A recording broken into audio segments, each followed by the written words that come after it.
Hi friends, good morning. అందరు ఎలా ఉన్నారు? ఈరోజు నేను మీకు మటన్ పాయా రెసిపీని చూపించబోతున్నానండి.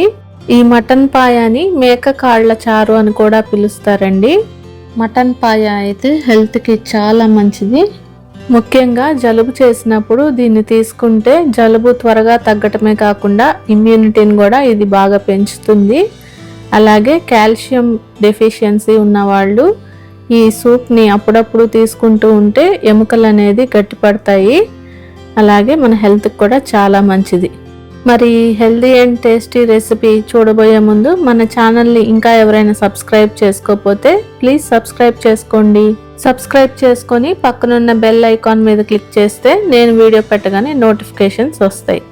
మరైతే ఇప్పుడు ఆలస్యం చేయకుండా రెసిపీలోకి వెళ్ళిపోదాం, పదండి. చూస్తున్నారు కదా, మేక కాళ్ళను తీసుకొని వీటికి ఉప్పు పసుపు పట్టించి పక్కన పెట్టుకున్నానండి. జనరల్గా మనకి 4 కాళ్ళు 8 కాళ్ళు అలా అమ్ముతారు కదా ఇండియాలో.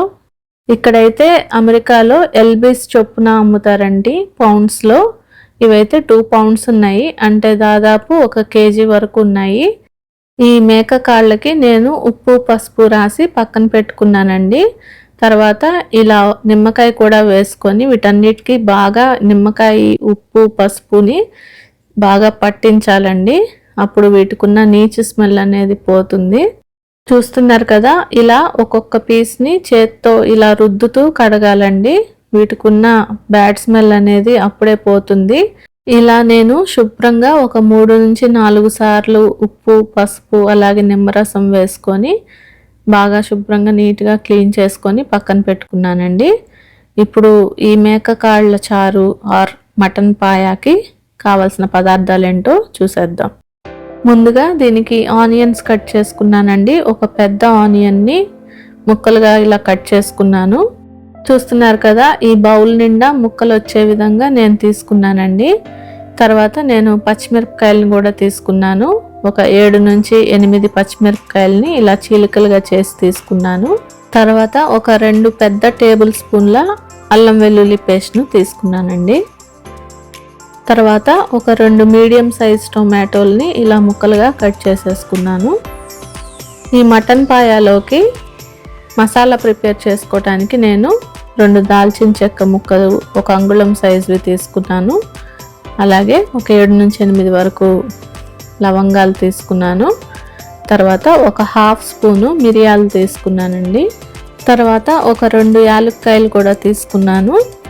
తర్వాత ఒక చిన్న కొబ్బరి ముక్కను తీసుకొని దాన్ని ఇలా పీసెస్గా కట్ చేసుకున్నానండి. నేనైతే ఎండు కొబ్బరిని వేస్తున్నాను. ఎండు కొబ్బరి బదులు పచ్చి కొబ్బరి కూడా వాడుకోవచ్చు. అయితే పచ్చి కొబ్బరి వేయడం కన్నా ఎండు కొబ్బరి వేస్తే ఈ మటన్ పాయ అనేది నెక్స్ట్ రోజు కూడా నిలవ ఉంటుంది. తర్వాత ఒక 2 స్పూన్లు ధనియాలు తీసుకున్నానండి. అలాగే 1 స్పూను గసగసాలు కూడా తీసుకున్నాను. ఇప్పుడు వీటన్నిటిని ప్యాన్లో డ్రై రోస్ట్ చేసుకొని మసాలా పేస్ట్ ప్రిపేర్ చేసుకుందాము. స్టవ్ మీద ఒక ప్యాన్ పెట్టుకొని ప్యాన్ లో ఫ్లేమ్లోనే ఉంచుకొని వీటన్నిటిని డ్రై రోస్ట్ చేస్తున్నానండి. ఎండు కొబ్బరి ముక్కలు, మిరియాలు, చెక్క, లవంగాలు అలాగే యాలక్కాయలు కూడా వేసుకొని వీటన్నిటిని లో ఫ్లేమ్లో ఉంచుకొని ఇలా డ్రై రోస్ట్ చేస్తున్నానండి. తర్వాత ప్యాన్లోకి నేను ధనియాలు కూడా వేసుకుంటున్నానండి. వీటన్నిటిని దోరగా వేయించుకోవాలి. గసగసాలు త్వరగా వేగిపోయి మాడిపోతాయి కాబట్టి ఇవన్నీ వేగిన తర్వాత నేను లాస్ట్లో గసగసాలు కూడా యాడ్ చేసి వేయించుకుంటాను. ముందైతే ఈ వేసుకున్న దినుసులన్నిటిని దోరగా రోస్ట్ చేసుకుంటున్నాను. స్టవ్ లో ఫ్లేమ్లో పెట్టుకొని వీటిని దోరగా వేయించుకోవాలి.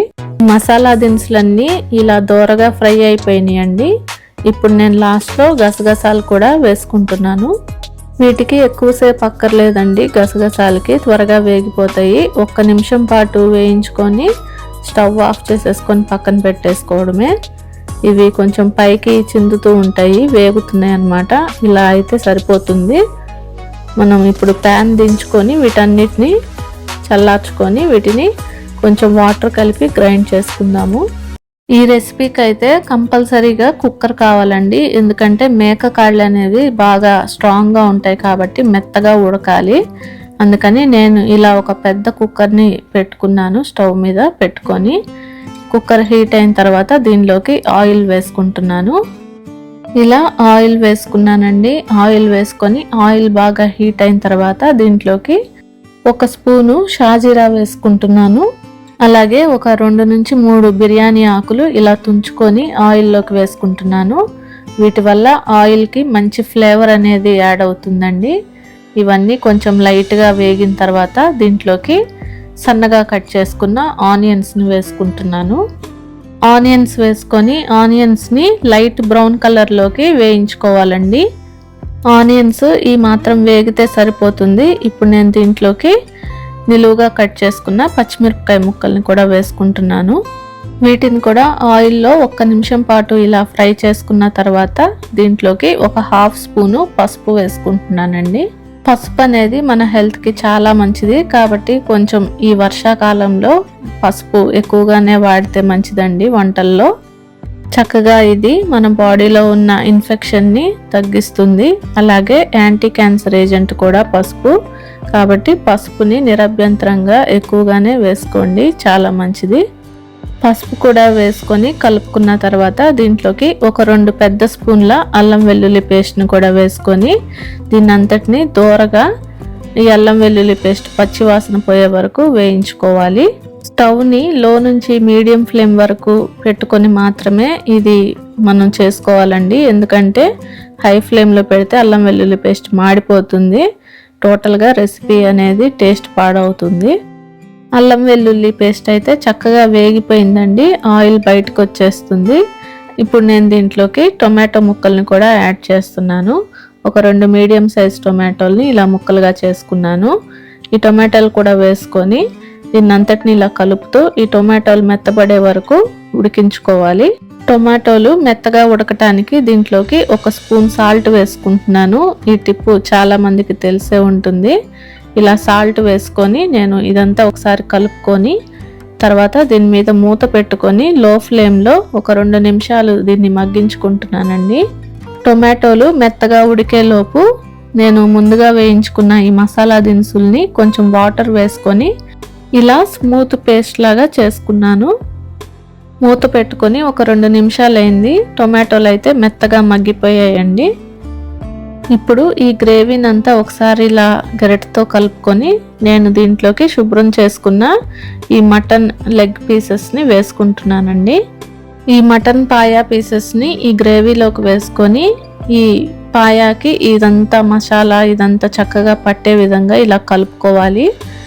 నేను దీంట్లోకి ఒక గుప్పెడు కరివేపాకు ఆకుల్ని వేసుకుంటున్నానండి. మంచి ఫ్లేవర్ కోసం కరివేపాకు వేసుకుంటే ఈ సూప్ అనేది గుమగుమలాడిపోతుంది. ఇలా కరివేపాకు కూడా వేసుకొని ఒకసారి మళ్ళీ దీన్ని కలుపుకుంటున్నాను.